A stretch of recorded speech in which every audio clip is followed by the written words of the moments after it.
Amém. Amém, amados. Nós saudamos a todos com a paz do Senhor Jesus Cristo.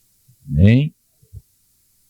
Nós vamos dar continuidade ao nosso estudo sobre a Santíssima Trindade, né? O mistério da Santíssima Trindade, Pai, Filho e Espírito Santo, Deus, né? É um só Deus e três pessoas na Trindade.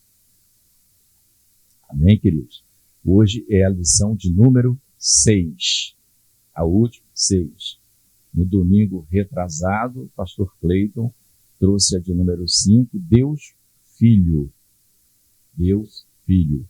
Hoje é o Filho como o Verbo de Deus. É o nome da lição, como vocês estão vendo ali na tela.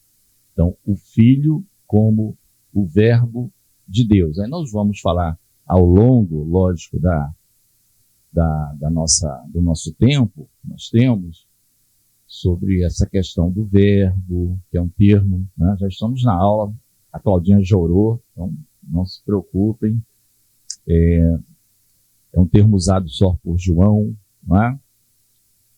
O que é que isso significa?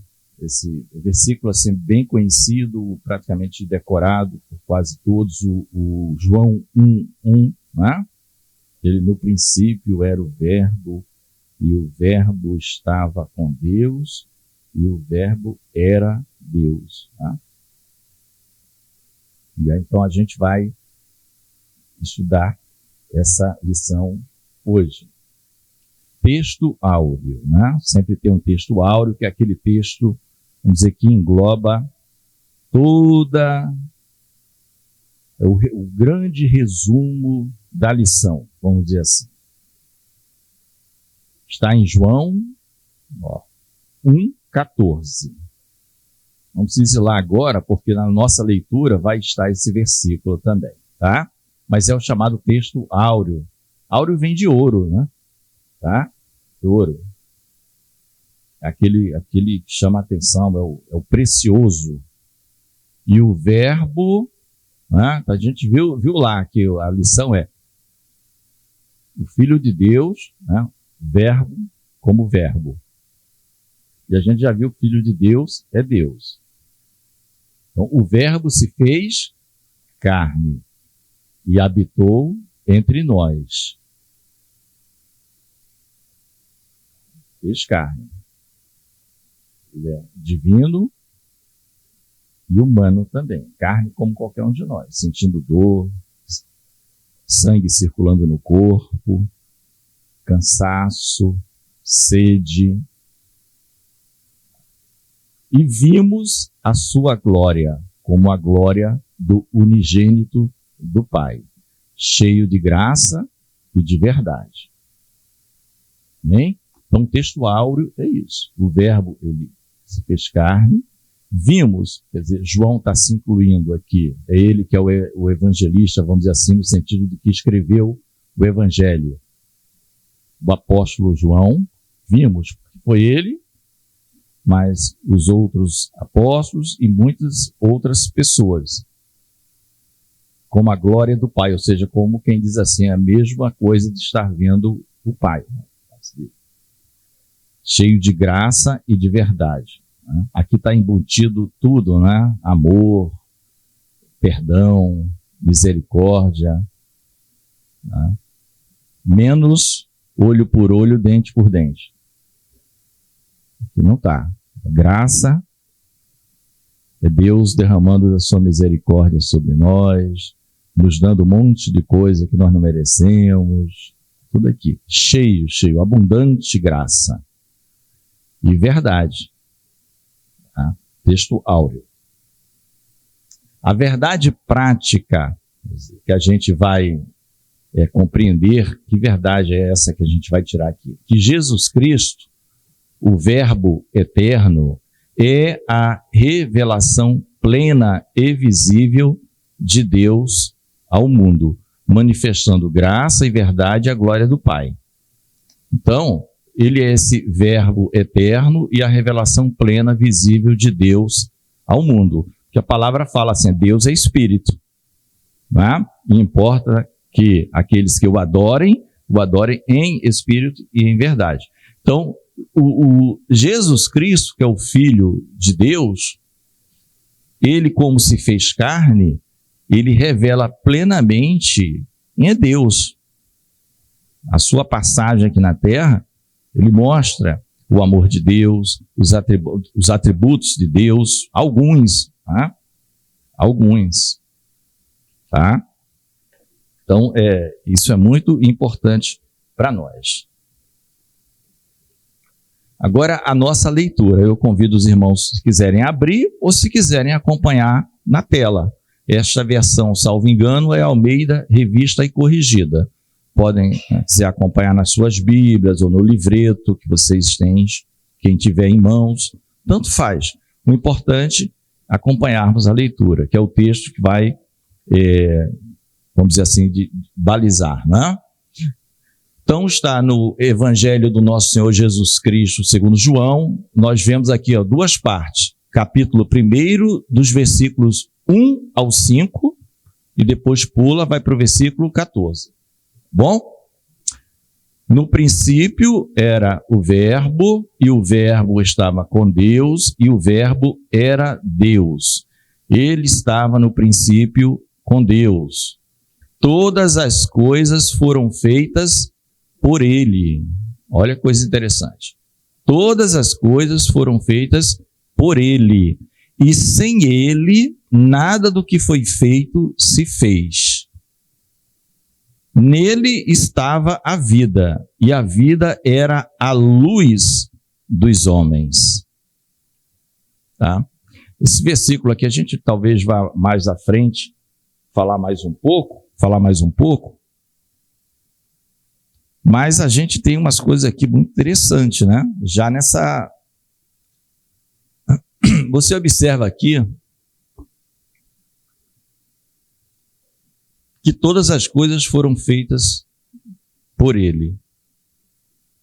Aqui é um lugar que mostra ele como originador da criação. Porque também tem muitas passagens em que ele é por meio dele.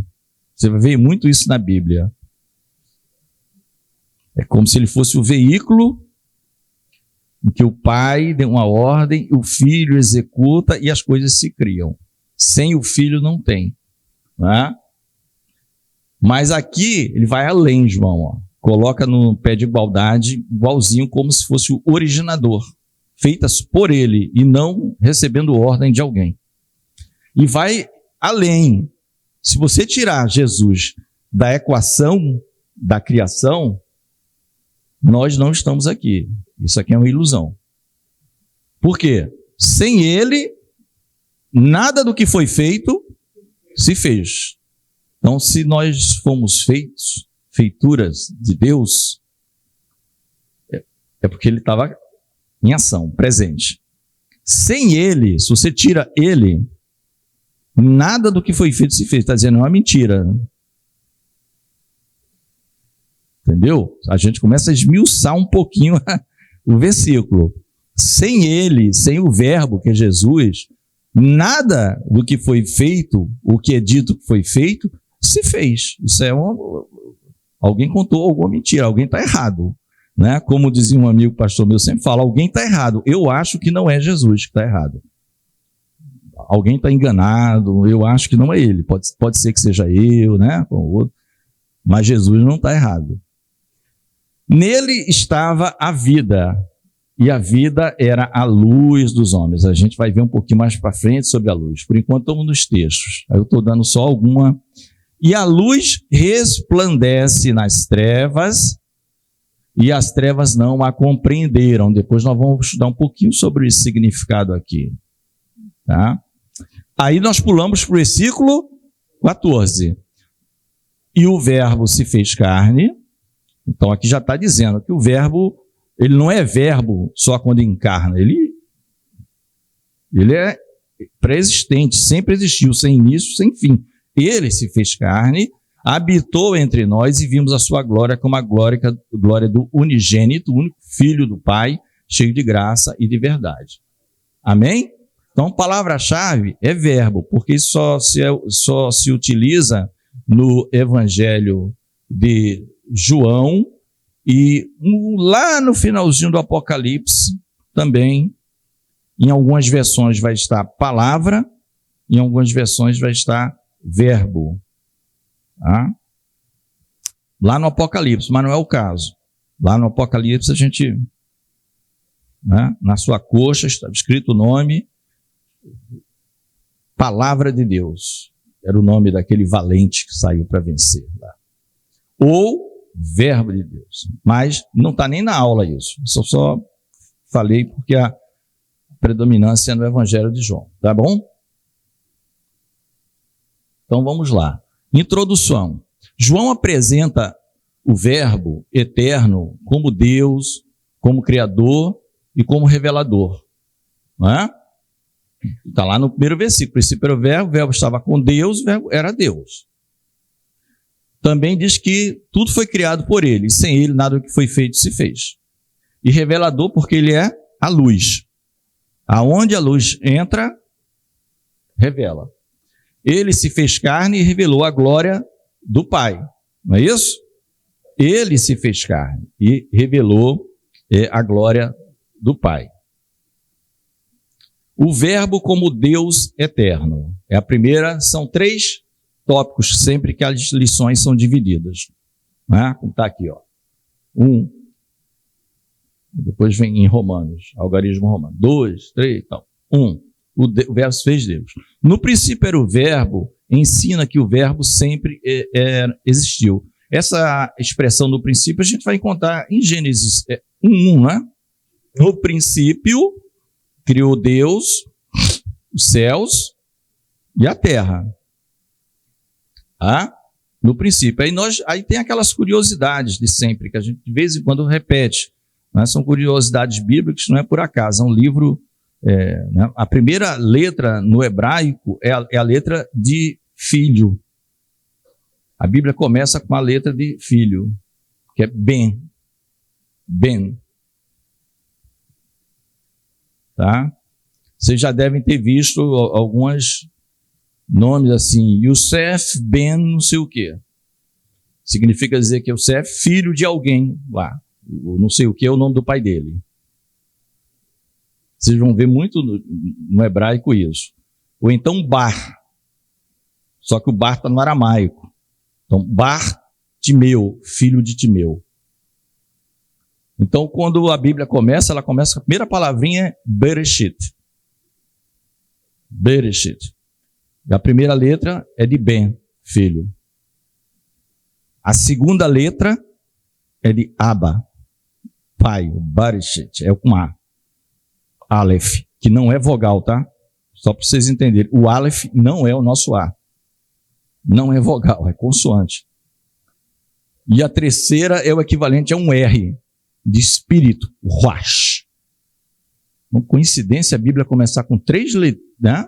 As 3 primeiras letras ser a primeira letra do Filho, a primeira letra do Pai e a primeira letra do Espírito, no hebraico. Né? Eu já falei isso algumas vezes aqui, estou só repetindo, vocês já devem ter guardado isso. Mas aí, a irmã nem não sabia, né? Então, ó, já valeu a pena ter repetido, porque uma pessoa que não sabia, passou a saber. Os demais irmãos já sabiam. Então, mas sempre é bom para ver essa primazia de quem está na criação, criando todas as coisas, e essas coincidências, entre aspas, né, do hebraico, da palavra. Bom? Então ele sempre existiu. O Ben, o Abba e o Ruach, que é o Espírito de Deus. Antes de tudo, o que existe, o verbo já existia, né?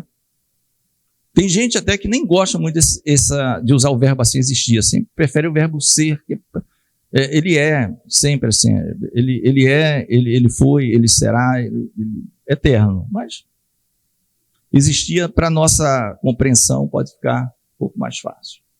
O verbo estava com Deus, né, como pessoa distinta. Isso aqui é interessante. Então, o verbo eterno, o verbo como pessoa distinta. E só voltando aqui, você vê sobre essa questão da existência eterna do verbo, é um atributo igual também ao Deus Pai. Quando a gente estudou Deus Pai, os filhos, eternidade, aquele que é eterno, um atributo de Deus. Voltando aqui, o verbo estava com Deus, fala de comunhão pessoal e eterna entre o Filho e Deus Pai. Aí vem aquele símbolozinho que o autor do slide, né, ele coloca sempre, a mãozinha furada de Cristo, a pomba do Espírito e aqui uma coroa como se fosse o Pai, né? Que também caberia a Cristo, né, como rei, tá? Falando algo que está entrelaçado, não tem como, é uma só imagem, mas tem três pessoas distintas. Então, ele estava com Deus. Agora, o que é que a gente vê? Ele é uma pessoa distinta. É importante falar isso, porque existem aquelas, nós vimos, eu acho que na primeira ou segunda aula, aquelas doutrinas de que Deus se revelando é o mesmo, se revelando de formas diferentes, né? Tem aquele negócio unitarismo, unicismo, né? Ou seja, na verdade, quando o Filho está aqui, é Deus plenamente e é só Ele. Né? Mas aí tem um problema, quando ele está falando com o Pai, ele está falando com quem? Se é só Ele, né? Plenamente. Tem essas doutrinas, então é importante a gente estar atento da distinção das pessoas. E não, porque existe essa teoria e é usada hoje em algumas, que quando a Bíblia fala do Pai, é Deus na sua totalidade. Aí quando foi para o Filho, é como se o Pai se transformasse agora no Filho, e quando vai para o Espírito, o Filho no Espírito. Não existem três pessoas distintas. A Bíblia não, a gente vê na Bíblia que não dá respaldo para esse tipo de teoria, né? Não dá respaldo. Porque a gente vê ele dialogando, inclusive. Vê dialogando. Eu rogarei ao Pai e ele vos enviará o Espírito. Três pessoas distintas. O Espírito tem ciúmes do seu povo. Tá? Então, o verbo como pessoa distinta. Isso é importante, porque no primeiro versículo já diz, no princípio era o verbo estava com Deus. Só que o verbo também. Aí ele diz o seguinte, mas tem um detalhe, o verbo era Deus. Não era um outro Deus. Ele estava com e ele era. É o mesmo Deus. Só que ele é o Filho, o outro é o Pai. Foi a forma, né, como o pastor Cleiton sempre fala, como Deus quis se apresentar à humanidade. Em tempos eternos, que nós não se mede, não sabemos, fora do tempo, né? Tá? Então, um verbo como pessoa distinta, nunca confundir. O verbo é da mesma essência do Pai. Aqui vocês observam que está faltando alguma coisa. Que o irmão que fez o slide, né? Jesus é Deus em sua, provavelmente, essência também. Em sua essência. Tá? Mas o verbo era Deus e o verbo compartilha da mesma essência divina. Jesus é Deus em sua totalidade. Acho que fala isso, alguma coisa desse tipo na própria lição. Deus em sua totalidade. Fala exatamente isso. Tá? Quem pode ler, para a gente pegar o microfone e colocar os irmãos aí para ler? Aqui eu imagino que era a totalidade que o irmão quis dizer, tá? Jesus é Deus em sua totalidade, assim como, né? Colossenses 1,15 e Colossenses 2,9. Colossenses 1,15 e Colossenses 2,9. Colossenses 1,15. O qual é a imagem de Deus invisível, o primogênito de toda a criação. E o 2,9. Colossenses 2,9. Porque nele habita corporalmente toda a plenitude da divindade.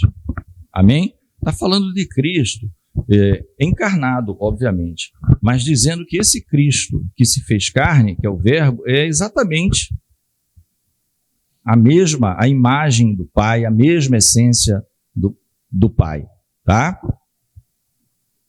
Antes de então Jesus é Deus em sua totalidade. Sinopse 1, Lemos que sinopse, a gente viu que é uma mini conclusão da primeira parte do que nós estudamos. A terça parte, só que ela talvez seja maior. A primeira terça parte, depois tem a segunda terça parte, depois a terceira terça parte, e aí fecha. O Verbo é eterno, distinto do Pai e da mesma essência divina, plenamente Deus. Ele é plenamente Deus, tá? Porque o assunto das aulas tem sido Trindade, então tem sido sempre abordado sob uma ótica um pouco diferente, para a gente ver como a Bíblia é rica nesse assunto, tá? Antes de nós passarmos aqui para o segundo, que é o Verbo como Criador, nós vamos voltar aqui e só esclarecer um pouquinho para os irmãos. A gente não vai entrar a fundo, porque isso é um assunto grande, se for entrar nisso, sobre esta expressão verbo, tá? Essa expressão verbo. Tem na apostila alguma explicação. Pode ser que algum irmão não tenha compreendido totalmente, e aí eu posso também trazer algumas informações adicionais.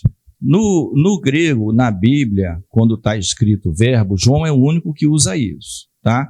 Até o Apocalipse, né? É João que escreveu, pode aparecer em algumas Bíblias, talvez algumas das Bíblias dos senhores, no lugar de verbo tem assim, no princípio era a palavra, e a palavra estava com Deus, e a palavra era Deus.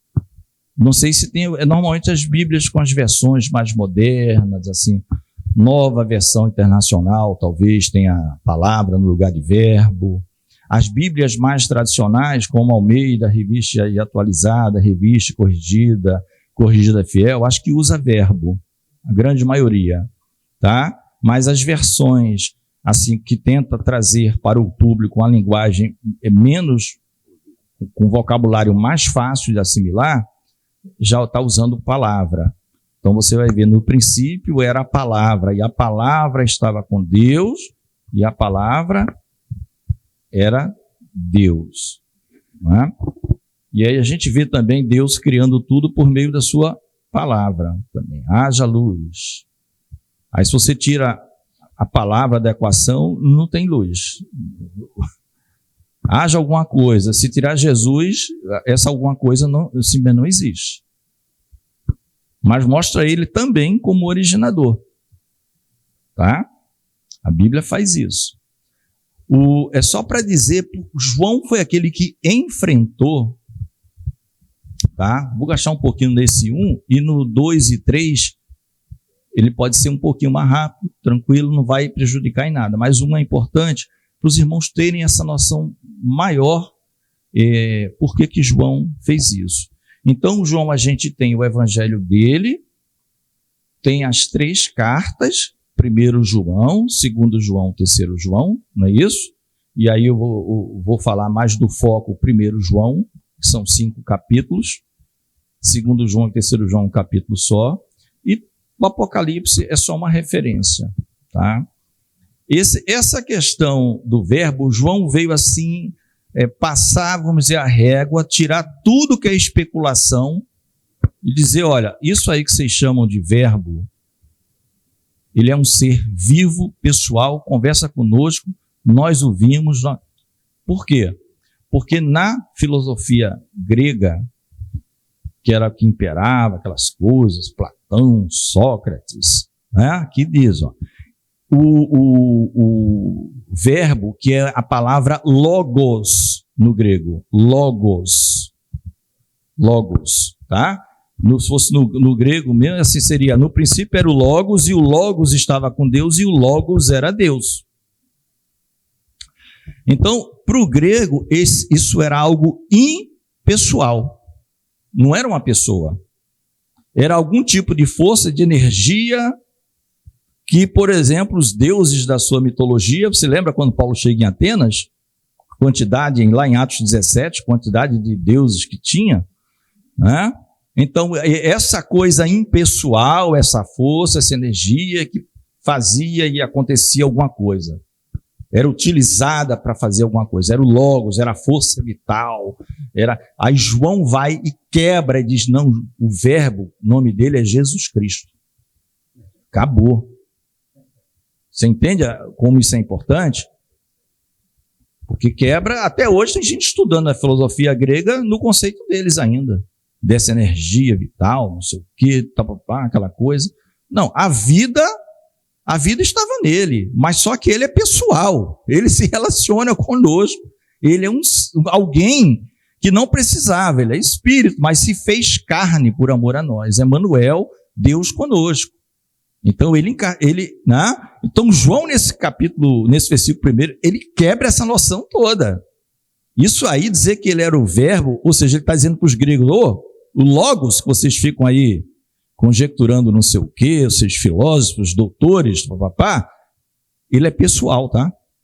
Ele é pessoal, ele é uma pessoa. Então tem esse ponto. E tinha os tais gnósticos, que isso aí João vai combater mais lá na primeira carta, embora não vai chamar em nenhum lugar gnóstico, lá. Mas ele vai combater muito. Por isso que ele vai dizer, aquele que diz que Jesus Cristo não veio em carne, esse é anticristo, é do diabo, é contra ele. Por quê? Porque o tal dos gnósticos, os gnósticos têm a seguinte ideia, está cheio de gnóstico por aí hoje, disfarçado de outros nomes. São essas tipos seitas secretas que dizem que alcançam o conhecimento numa comunidade fechada, numa fraternidade, mas eles dizem assim, não é que nós somos maus ou queremos o mal de ninguém. Muito pelo contrário, esse conhecimento a gente vai ajudar a humanidade de alguma forma. A gente vai ajudar a humanidade de alguma forma. Aí eles diziam o seguinte, eles reconheciam, não, Jesus Cristo, de fato, esse tal de Jesus Cristo veio, só que ele não veio em carne. Aquilo ali foi uma forma que ele tomou, aquelas dores, aquilo ali era necessário para que vocês compreendessem. Ou seja, os gnósticos gostavam de se colocar o dono do saber, eles eram o saber. Entendeu? E está cheio de gente usando hoje, todos falam bem de Jesus Cristo. Mas como algo, não, na verdade ele não sofreu aqueles negócios, a mão furada na cruz, aquilo ali não tinha dor. Ele não era carne. Aí João, por isso que João vai, muitas vezes em 1 João, você vai ver isso. Quem não diz que Jesus Cristo veio em carne, você vai ver mais de uma vez João falando isso. Aí você vai entender, agora eu sei porque que João insiste nesse negócio de que Jesus Cristo veio em carne. Lá na primeira carta, 5 capítulozinhos. Ele não fala muitas vezes isso? Que Jesus Cristo veio em carne. E ele começa, se você for lá no 1 João, ele começa falando assim, da intimidade. Nós o vimos, nós o tocamos, nós o abraçamos, nós almoçamos juntos, nós jantamos juntos. Entendeu? A gente estava no barco lá, ele estava dormindo, a gente conversou com ele. Então por quê? Precisa combatendo os gnósticos, que diziam que Jesus Cristo era mais um lá, desses seres elevadíssimos, que veio à Terra para ensinar, mas eles têm um conhecimento secreto, a gnose, o saber secreto. São os gnósticos. Está cheio de sociedades assim, tá? Que na verdade é uma copia e cola dos gnósticos. Então, deu para entender quando João quebra os dois, quando ele diz o verbo se fez carne, ele diz o verbo não é isso que os gregos ficam pensando, um princípio impessoal, ele é uma pessoa, e os agnósticos que dizem que ele não vem em carne, ele vem em carne e a gente tocou nele, a gente conversava. Então, era isso que eu queria passar para os irmãos, tá? Porque existe detalhamento como é que eles entendiam o Deus mau do Velho Testamento, o demiurgo e tal. E são inúmeros nomes que vocês nem imaginam, a quantidade de nomenclatura específica, que tinha que ter um livro só para isso, e deve ter o dicionário deles próprio, com vários nomes para as coisas que eles acreditam, tá? Mas não é o objetivo nosso. O objetivo nosso é dizer que João disse que Jesus é o verbo, ponto final, ele é pessoal, quebrando toda a filosofia grega, e ele veio em carne quebrando essa questão do gnosticismo, tá? Porque no gnosticismo era assim, o Deus ruim fez a matéria, somos nós. O Deus bom é o Espírito, que vai livrar a gente. João diz negativo, não é nada disso. Bom, podemos avançar, né? Então, essa questão do verbo, esse nomezinho verbo, é importante por causa dessa questão, para você entender por que ele está falando verbo no primeiro versículo. Você já sabe por que ele fala verbo. É porque é logos, a palavra em ação, palavra em ação. No começo, o nosso nome verbo de classe gramatical vem do latim verbum, tá? No começo, o verbum era só palavra, evoluiu lá no latim e virou palavra em ação. É uma palavra dinâmica. Então, João está dizendo que essa palavra, ela não é estática, é um ser em ação. As coisas o que sai da boca dele acontece, de Deus. A palavra de Deus é viva e eficaz, né? É isso também que João está falando. Tem muitas implicações, entendeu? Aí, claro, quando foram fazer as classes gramaticais que usaram o verbo aqui, né, é porque ela designa a ação. Sentar, levantar, andar, comer. Então, a palavra é uma palavra viva, tá bom? Foi. O verbo como criador. Tá? O agente da criação. O universo foi criado por Deus a partir do nada. A partir do nada, tá? Isso está aqui na liçãozinha também o verbo como criador, tá o número 2 de vocês, tá bom?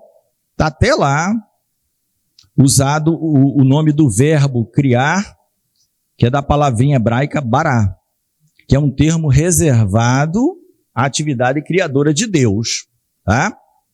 Esse verbo bará, criar, que é no hebraico, no princípio criou, é no bará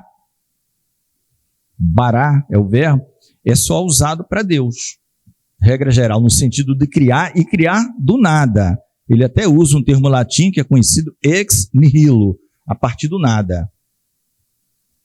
Tá?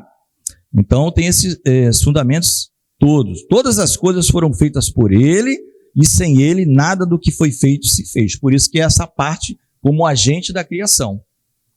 Como criador. O Filho é agente ativo na criação do universo. Por isso que João vai dizer, sem ele nada do que foi feito se fez. Toda a criação, Jesus está presente lá. Se tirar Jesus, não existe nada. Tá bom? Então, esse verbo criar, ele é usado quando o sentido é de criar exclusivamente para Deus, que ele tem alguns usos no Antigo Testamento um pouquinho diferente, mas só para Deus que ele usa isso aqui, regra geral, tá? Quando é para o homem, é outro verbo. A fonte da vida, o verbo é a fonte de toda forma de vida. A autossuficiência do verbo, ou seja, Jesus não precisa de ninguém, nenhum de nós, ele é Deus, tá? E a vida que está no Pai está igualmente no Filho. Isso, se você for ler o Evangelho de João todo, isso vai estar bastante vezes lá. Ele tem vida em si mesmo, o Pai tem vida em si mesmo, tá? Então, isso está bem explicado sobre essa questão de fonte de vida. Nele estava a vida, referindo-se, né, ao verbo eterno, tá? Isso revela que o verbo é a fonte absoluta e originária de toda forma de vida, né? E outro que a gente já também, desculpe, outro que a gente também já viu, não sei se a irmã Miriam talvez vá lembrar, que pelo menos 2 palavras, pode até ter mais, mas pelo menos 2 palavras no grego são usados para vida, tá? Uma é bio. Aí alguém já ouviu falar em biologia? Né? O estudo da vida. Mas que vida? Essa vida aqui, que tem começo e fim. Não é eterna. Bio. E que vida é essa aqui? Como é que está? Né? Eu acho que está na apostila aí. Que vida é essa? Como é que se escreve? Vamos lá para adiantar, é Zoe, tá? Z-O-E, Zoe. Zoe. Então, quando ele fala Zoe, é essa vida, vida eterna, vida espiritual. A bio se limita aqui. E a vida que Jesus está falando, a vida estava nele, é a vida eterna. Por isso, quem não tem Jesus, tem vida só aqui. Quem não tem Jesus, só tem a vida bio. Quem tem Jesus tem a vida Zoe, espiritual e eterna. E a palavra que ele usa aqui é Zoe. Tá? Então, João 1 tem isso, tem essa importância. Tá? A palavra vida ligada a Jesus, ela está sempre com esse Zoe, esse substantivo Zoe.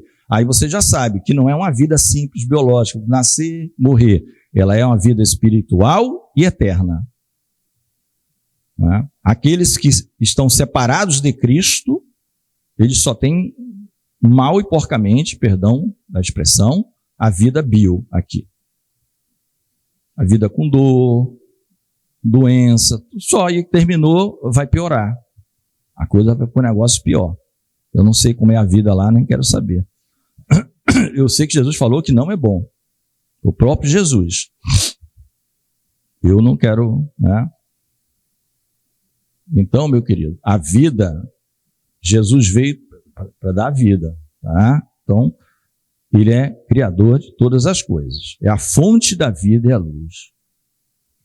Ele é apresentado como a luz dos homens. Isso aqui eu marquei, vamos ver se eu vou lembrar para explicar para vocês. Ontem à noite, pode ser que era tanta coisa que Deus vai me ajudar aqui. A luz dos homens.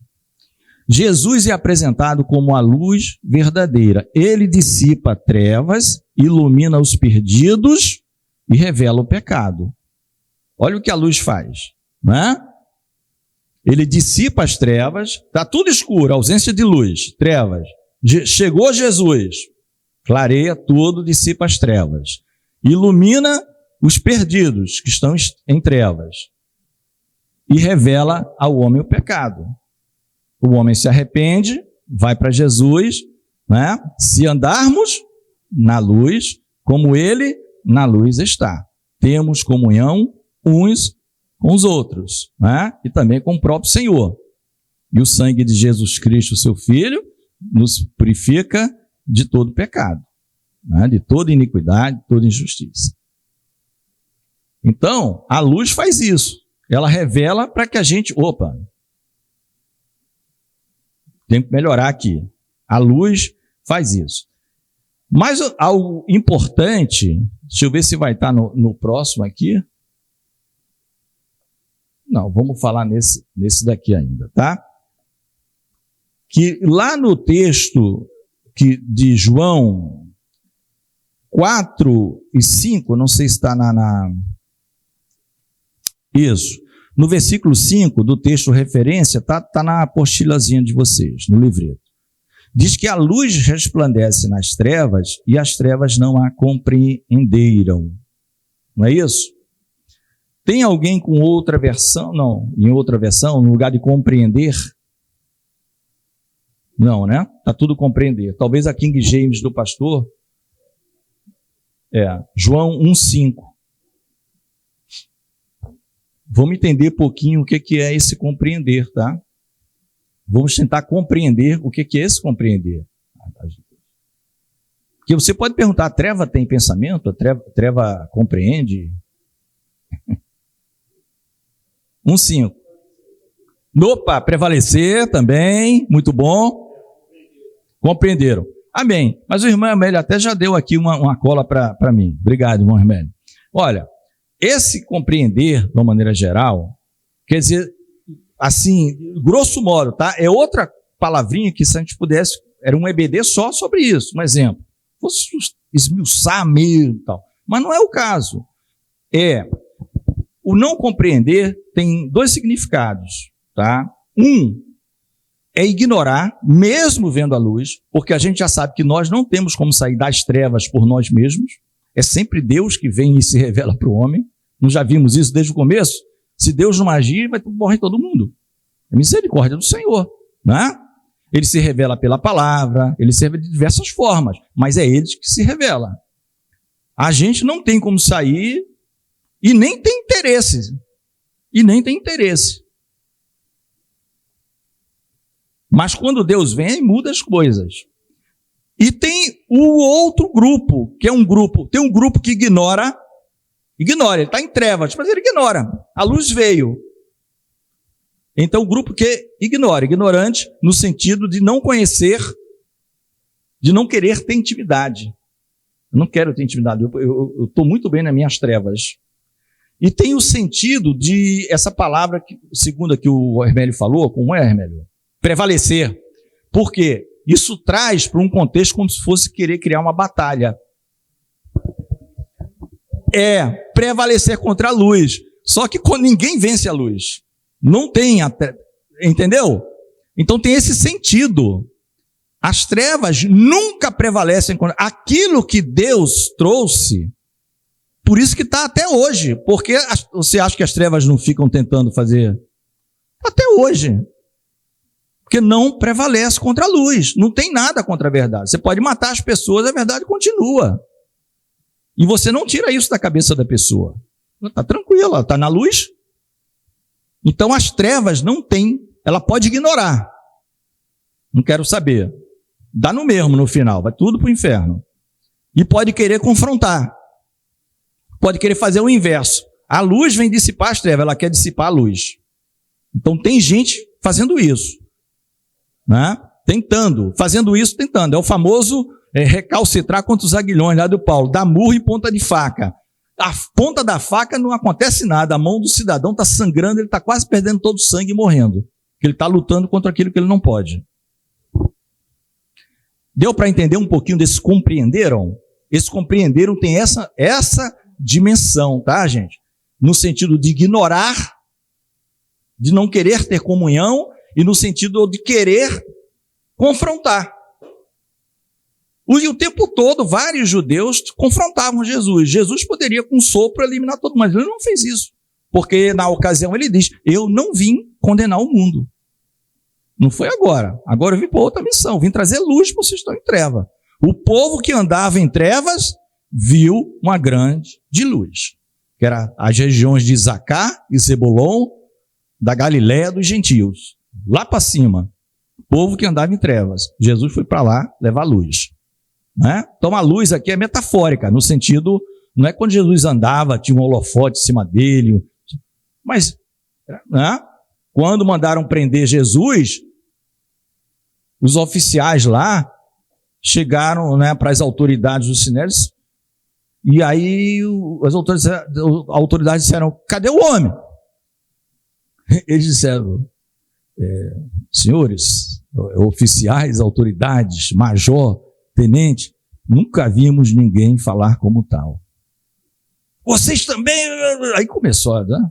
Nunca vimos. A palavra de Deus que foi, dissipou as trevas. Jesus não tinha parecer nem formosura, diz a palavra de Deus. Mas quando ele abria a boca, acabou. Cara, esquece. Entendeu? Então esse ponto de Jesus como luz é muito importante. Você vê a profundidadezinha do estudo de poucos versículos no Evangelho de João, sobre o detalhe do verbo, o detalhe que ele estava com Deus, que ele era Deus, a independência, a autossuficiência, a vida só nele, e a luz, e a ignorância quanto à luz, né? E aqueles que querem como combater contra a luz. Jesus é misericordioso e longânimo, vê se a pessoa um dia, quanto tempo da minha vida eu já perdi combatendo contra a luz. Né? E Jesus, ele não vai querer te punir. Ele está feliz que você conseguiu finalmente perceber a luz. Sinopse 2, que é um pequeno resumo do item 2. Como Criador, o Verbo é fonte da vida e luz. E nenhuma força de trevas pode prevalecer contra ele. Né? Não há nenhuma força que possa prevalecer contra ele.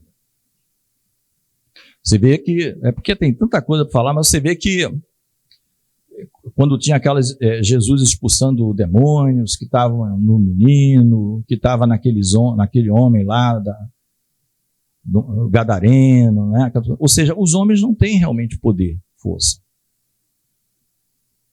Mas quando Jesus chega, é uma simplicidade, chegou a luz.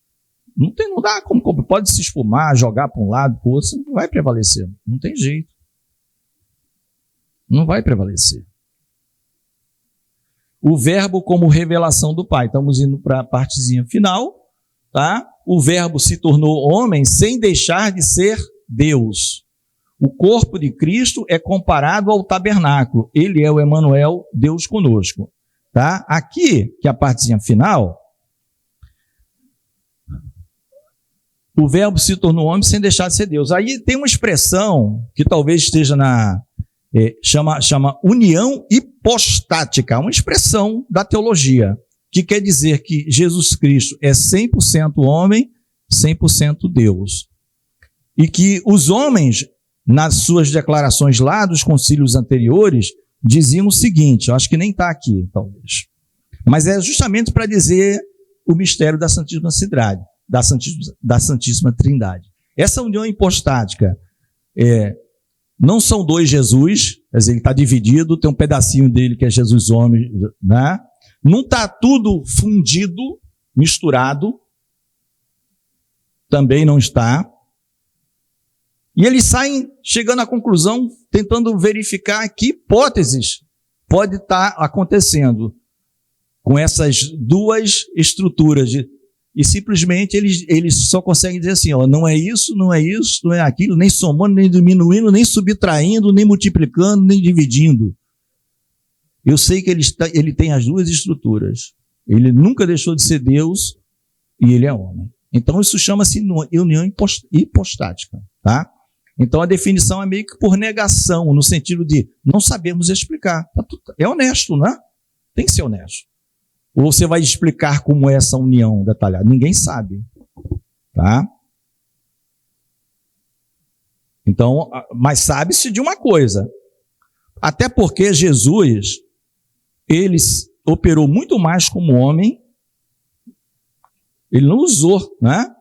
Ele não usurpou lá de tomar a forma de Deus. Mas ele fez vários atos que só pertenciam a Deus, para demonstrar que também ele era Deus. Mas sempre, vou dizer, sempre para beneficiar o homem.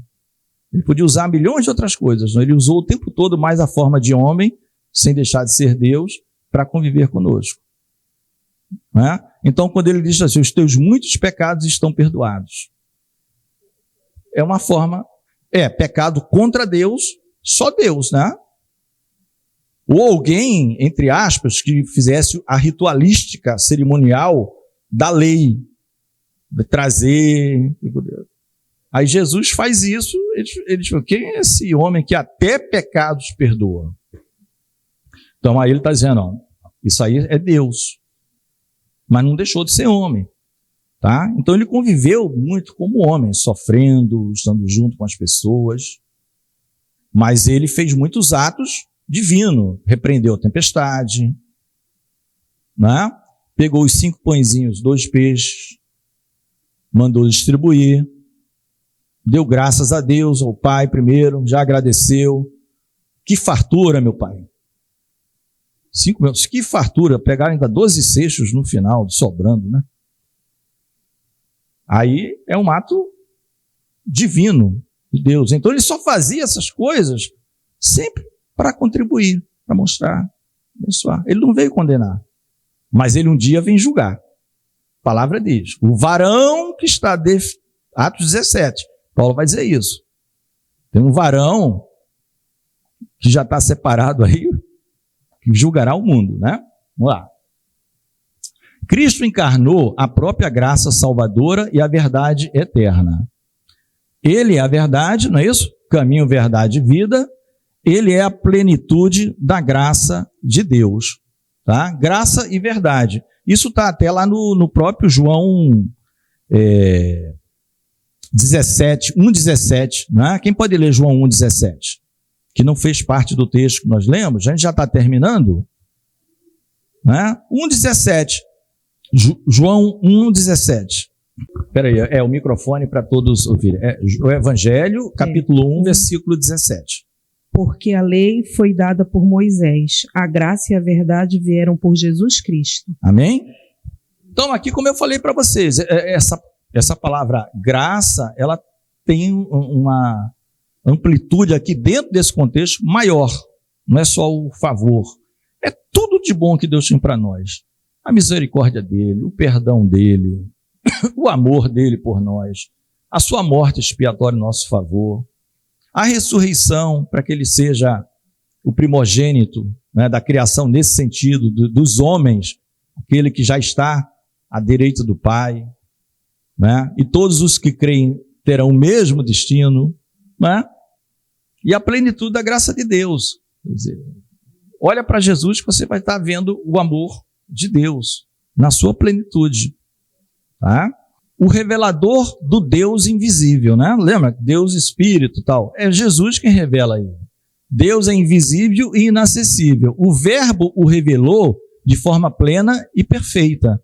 Ele se fez carne, ele se fez um de nós para revelar Deus. Cristo é a autorrevelação completa do Pai. Por isso tem aquela pergunta, né? O Filipe, acho que é o Filipe, né? Mostra-nos o Pai, Senhor, é o que nos basta. Eu estou contigo há tanto tempo, né? Quem vê a mim, vê ao Pai, né? Eu e o Pai somos um, né? Então, isso mostra. Também tem a ideia, amados, da mesma forma do Antigo Testamento, tá? Ele habitou entre nós, é o grego eskenosen, que significa armar sua tenda. Os irmãos lembram do Velho Testamento? Na caminhada no deserto, Deus tabernaculou como homem, e é um linguajar também usado em Apocalipse. Apocalipse usa muito o linguajar dos judeus, dos hebraicos lá atrás, né? Tabernacular, habitar no meio, né? 12 tribos em torno do tabernáculo, e sempre coluna de fogo e a nuvem. A nuvem ia se mover, vamos levantar acampamento. De noite, coluna para aquecer, que o deserto era essa variação enorme, e guiar o povo. De dia, aquele sol escaldante, a nuvem para dar uma protegida. Deus, né? Se a tua presença não fores comigo, Senhor, eu não irei. Sim, contigo irá a minha presença. Tá? Então, esse habitar, ele habitou entre nós, tem esse mesmo sentido do Antigo Testamento, que Deus estava presente no meio do povo caminhando no deserto. Então, Deus está presente no meio de nós, no meio das nossas lutas, limitações, dores, humanidade, tudo, Ele está presente. Amém? Ele está presente. Para os que creem, para os que não estão querendo brigar com a luz, né? Fazer o inverso, dissipar a luz. Deixa a luz mostrar os meus erros, meus pecados e me consertar, né? Como o Salmo 139, né? Sonda-me, ó Deus, vê se há em mim alguma coisa, né? A mente, sonda a minha mente, sonda o meu coração. Sinopse 3, o resumo do resumo, né? Assim, do terceiro, o verbo encarnado revela de forma plena o Pai, manifestando graça e verdade, que nós vimos nos versículos 17. A graça e verdade vieram por Jesus Cristo, né? Conclusão, Jesus é o Deus unigênito que revela o Pai. Nele, a graça e a verdade de Deus são plenamente manifestas. Aí tem aquelas perguntinhas, é uma coisa muito específica, tá? É apenas o nome que é dado. Como é chamado o prólogo de João, os 18 primeiros versículos? Chama Hino Logos, tá? Hino Logos. João capítulo 1, do versículo 1 ao versículo 18, chama-se Hino Logos, tá? Não sei se todos usam isso, quando foi, né, até pesquisar melhor sobre essa expressão, ou se ela é dada exclusivamente por algum grupo da igreja depois da reforma, esse chamado Hino Logos, tá? É um nome dado aos 18 primeiros versículos. O que os gregos pensavam a respeito do verbo, né? Lembra que ele era impessoal, né? Era uma força, uma ideia, não era uma... E aí João vem e arrebenta com tudo isso. Não, ele é pessoal, ele é Deus. Né? Nós vimos isso, os gregos pensavam isso. Qual o texto bíblico que João apresenta Jesus também como Criador? É o 1:3. Né? Lá no 1:3 diz que todas as coisas foram feitas por ele. Então ele também está como Criador aqui. Né? A declaração, nele estava a vida, no verso 4, parte A, referindo-se a Jesus Cristo, revela o que a respeito do verbo? Que ele é fonte absoluta e originária de toda a vida, né? Ele é a fonte perfeita e originária de toda a vida. E o quinto, são aquelas expressões que nós já comentamos bastante. A expressão Deus unigênito significa literalmente o quê? Aí a resposta tem aquele problema do gerado e tal. Mas não se preocupem com isso. É o Deus único gerado, filho da mesma essência e do Pai. Né? A gente poderia, aí é um exercício mental. Lá na eternidade passada, é como se tivesse uma massa só, imagina um globo, né, só. Um exemplo. E eles combinam, ó, separa aqui, eu sou o Pai, você é o Filho, e o seu Espírito Santo, mas está tudo dentro de um Deus. Ele nunca, tá? Ele nunca, tem até desenhos, né, que fazem isso, que a pessoa se multiplica um pedacinho para cada um, mas é um só, né? Aí depois junta tudo, né? Mas seria um mero exercício. Isso quer dizer a expressão Deus unigênito, que ele na verdade é o único que era Deus e que é filho. Nós fomos adotados. Amém? Terminamos então a lição de hoje, que o principal era esse entendimento de verbo, de luz, compreender essa questão é muito importante, do verbo, da luz. Vocês vão ler João 1:1 já com outra visão. Mas, quando vocês estiverem lendo, já vai aprofundar mais. E o próprio primeira epístola do apóstolo João, quando ele bate muito sobre aquele que diz que Jesus Cristo não veio em carne.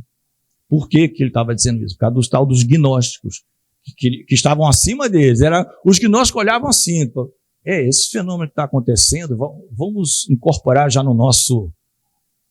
Porque o gnóstico pegava um pouco de tudo, tinha coisa dos judeus, tinha coisa dos cristãos, tinha coisa total, e eles gostavam de complicar para se acharem sofisticados, e nós estamos fazendo bem para a humanidade.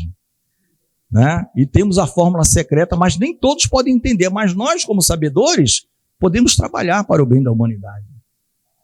Né? E tem muita gente caindo, quase sempre pessoas instruídas. Pessoas instruídas em cargos altos, tal, entram nessas coisas achando que está fazendo o bem para a humanidade, descartando Jesus. A Cláudia quer falar? E quanto a esse negócio aí, que hoje em dia na internet está aparecendo tanto, é como o senhor falou, gnóstico, né? Esses dias eu estava na reunião, um grupo de amigos, e aí um deles começou a falar sobre um livro, e aí falou, não, porque esse irmão, esse pastor, ele entende. Eu falei, olha só, meu irmão, tá na Bíblia assim? Não, mas é porque era diferente. Eu falei, olha só, então eu não quero saber. Quero saber, porque para mim o que vale é o que está na Bíblia, o que está escrito ali, o que não está para mim... Não, mas é porque apareceram alguns livros agora. Falei, Jesus fala o quê? Que se aparecer outra coisa que não é o evangelho que está pregado, é o quê? É maldito. Então eu não quero saber, não interessa. Porque hoje está muito complicado, senão você fica doidinho. E ele está ficando meio panqueca mesmo. Não, é verdade, a irmã falou a quantidade de coisas que tem. Aí pega os incautos, né? As pessoas que não querem ler a palavra, se submeter, se render a Cristo, eles vão começar a comer de várias fontes que não têm. Amém, queridos? Vamos orar. Vamos ficar de pé, vamos orar. Senhor Deus e Pai, nós glorificamos o Teu nome, bendizemos. Somos gratos por este período, Pai, de escola bíblica dominical, por tudo que o Senhor, ó Deus, trabalhou em nossos corações. Nos dá um intervalo abençoado, Deus amado, e prepara os nossos corações para recebermos a mensagem, a Tua palavra que terá início dentro de alguns minutos. Oramos agradecidos em nome do Teu Filho amado Jesus. Amém.